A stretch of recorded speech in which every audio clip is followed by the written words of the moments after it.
The U.S. Department of Education says California is violating federal law by allowing transgender athletes to compete in girls' sports.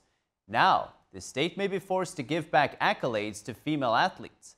NTD's Christina Corona tells us more.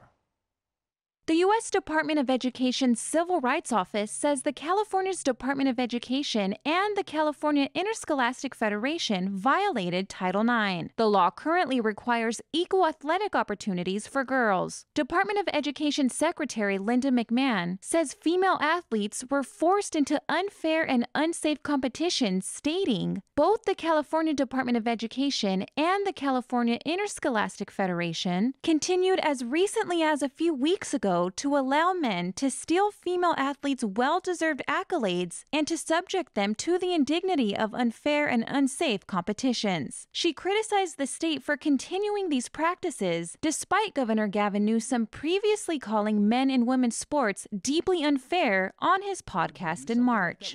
Would you do something like that? Would you say no men in female sports? Well, I think it's an issue of fairness. I completely agree with you on that.